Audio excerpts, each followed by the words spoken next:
Assalamualaikum warahmatullahi wabarakatuh. Bismillah, alhamdulillah, la haula wala quwata illa billah. Salam silaturahim, saudara-saudaraku kaum muslimin muslimat dimanapun berada. Salam hangat hari perdana menunaikan ibadah saum.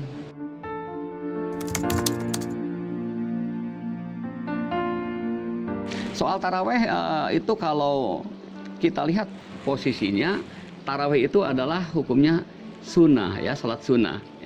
Di mana hukum asal salat sunnah itu yang lebih utama itu adalah lebih afdol di rumah ya.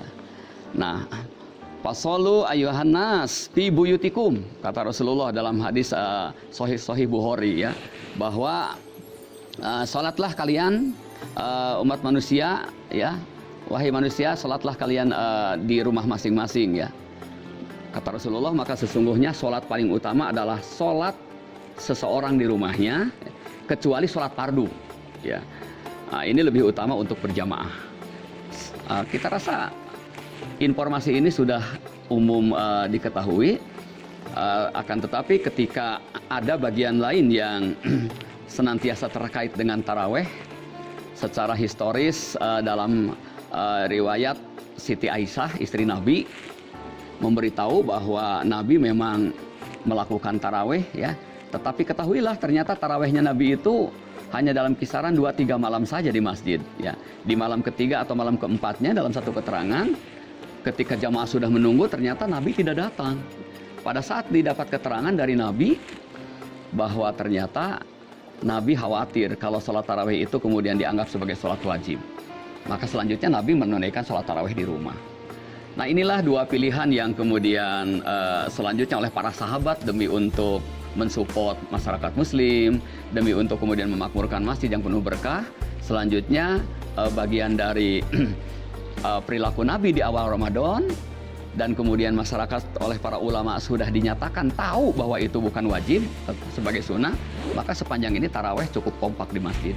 Akan tetapi persoalannya tadi, ketika persoalan wabah, maka ini sebuah langkah yang kemudian sama seperti juga peran masjid, bahwa darul mufasid muqaddamu ala jalbil masalih ya, bahwa menghindari kemungkinan bahaya karena pertemuan orang banyak ya, itu senantiasa dipandang lebih baik daripada menghampiri kebaikan. Soal pahala, soal keutamaan, maka terdapat keterangan yang cukup jelas bahwa sholat karena ada hal yang bersifat uzur, sakit, safar atau termasuk wabah, ketika kemudian berubah menjadi beda tempat, tidak di masjid jadi di rumah. Ketika tarawih biasa berjamaah di masjid kemudian berjamaah di rumah, maka itu dalam sebuah riwayat dinyatakan sama keutamaannya.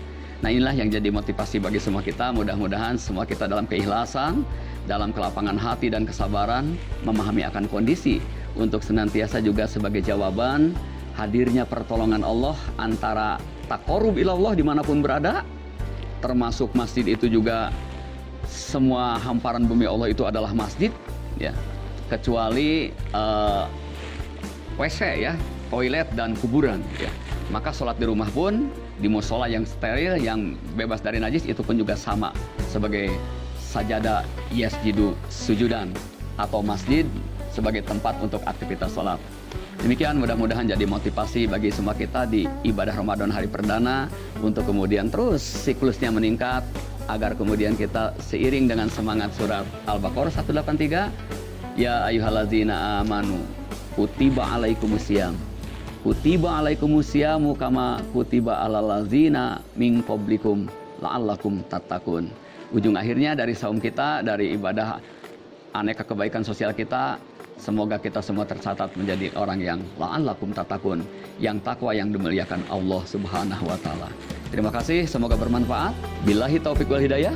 Wassalamualaikum warahmatullahi wabarakatuh.